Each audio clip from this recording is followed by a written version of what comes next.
Merci Madame la Présidente. Donc rapidement, effectivement, c'est un rapport d'information.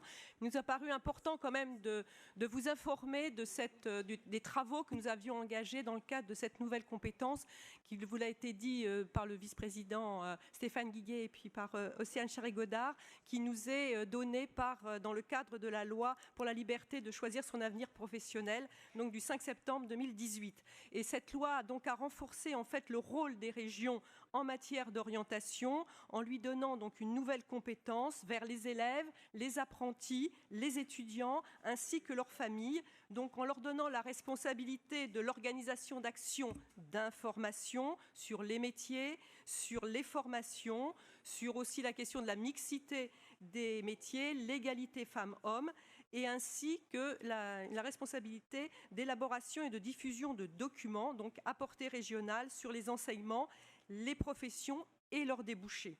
Donc bien sûr, cette compétence s'exerce en lien avec donc les actions donc, mises en œuvre par l'État, par les services de l'État. Donc pour nous, en ce qui concerne, c'est essentiellement l'éducation nationale et les DRAF, et la DRAF, puisque ce n'est pas la DRAF. Voilà. Et je vous rappelle qu'effectivement, nous ne partons pas de rien en matière, bien sûr, d'orientation. Océane l'a présenté tout à l'heure dans les chiffres qu'elle nous a donnés, puisque nous avons, dans le cadre du CPRDFOP, déjà souhaité donc marquer notre ambition donc en matière d'orientation en se dotant donc d'un schéma sur le SPRO tout au long de la vie pour donc accompagner tous ceux qui ont besoin sur l'ensemble du territoire donc d'orientation. Donc avec bien sûr les compétences qui étaient les nôtres dans le cadre de la loi donc de mars 2014, puisque nous avions, ça avait été rappelé par Océane Charret-Godard, donc nous uniquement la compétence en matière sur l'orientation des actifs, les élèves relevant de l'éducation nationale. Et ce schéma, quand même, est important pour nous, puisque nous l'avons quand même co-construit. Nous avions souhaité donc marquer cette ambition en le co-construisant donc avec les acteurs, les services de l'État, mais aussi en le faisant partager et en échangeant largement dans le cadre du quadripartisme au niveau du CREFOP.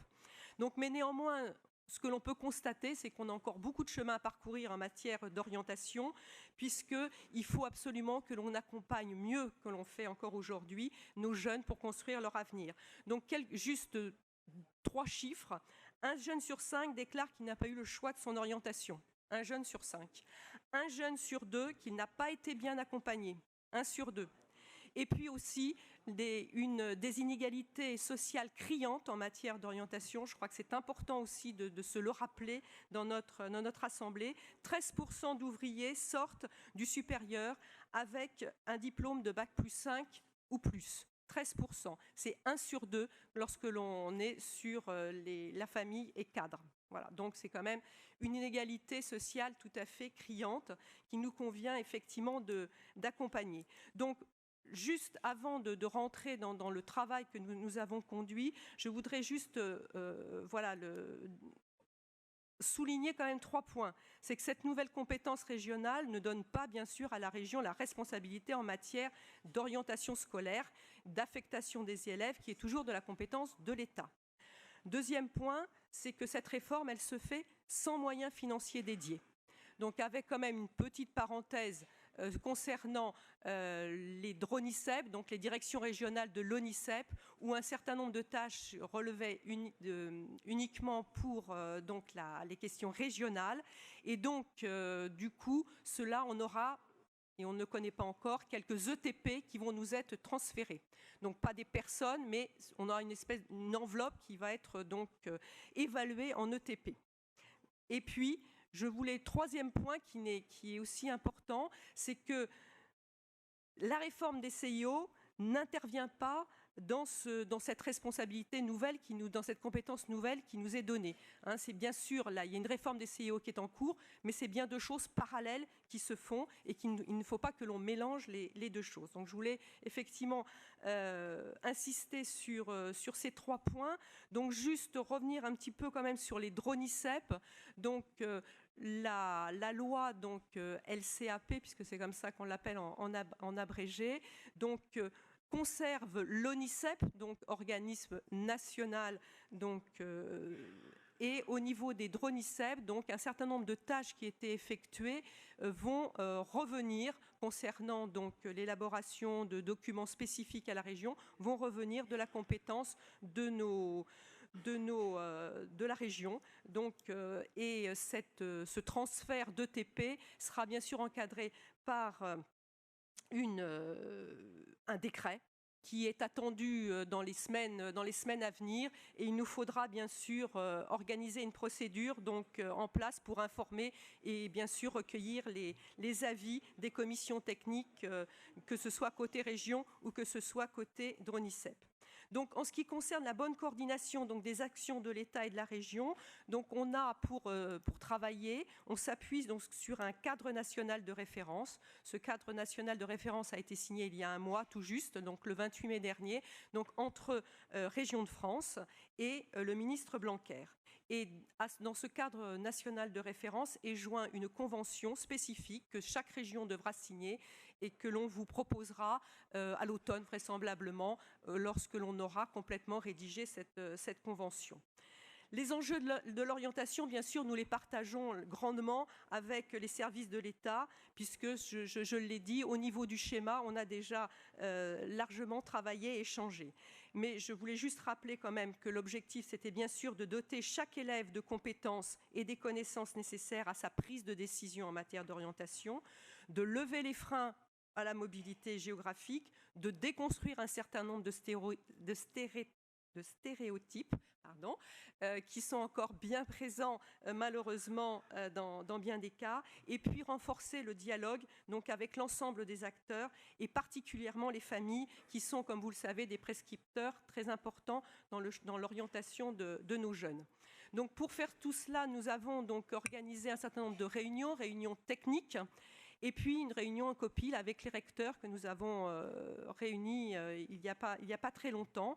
Donc les enjeux étant identifiés et partagés, donc on a souhaité proposer en fait une offre de services pour répondre à cette nouvelle compétence. Donc en complémentarité de l'offre des services académiques et en ayant pour objectif bien sûr de les faire évoluer et de compléter l'information.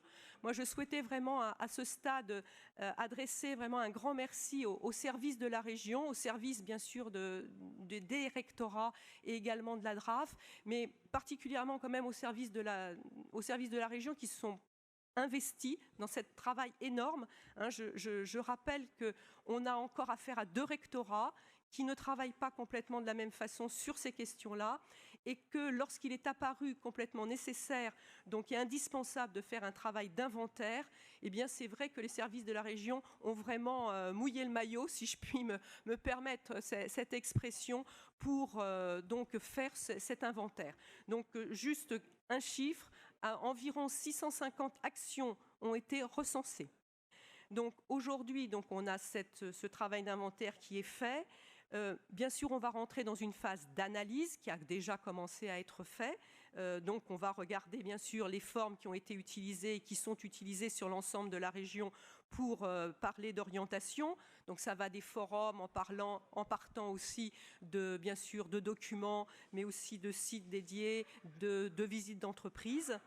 On s'aperçoit aussi au niveau des secteurs d'activité, on s'aperçoit que tous les secteurs d'activité ne sont pas balayés, ne sont pas proposés de la même façon donc, aux jeunes. Au niveau de la géographie aussi, on va regarder quels sont les trous dans la raquette au niveau géographique, puisque toutes ces actions concernant l'orientation ne sont pas forcément réparties peut-être suffisamment équitablement. Et puis aussi, il y a encore des jeunes que l'on ne touche pas, donc il faut aussi que l'on regarde si on touche bien tous les publics.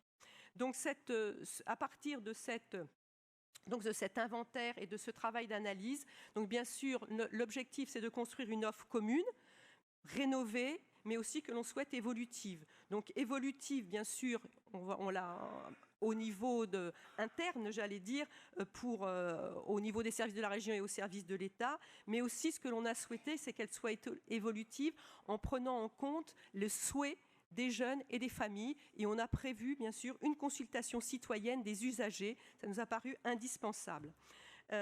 Évolutif aussi au plus près des territoires, donc en intégrant bien sûr toutes les réalités territoriales, leurs spécificités et bien sûr les acteurs économiques que l'on a écoutés et que l'on a intégré aussi les besoins.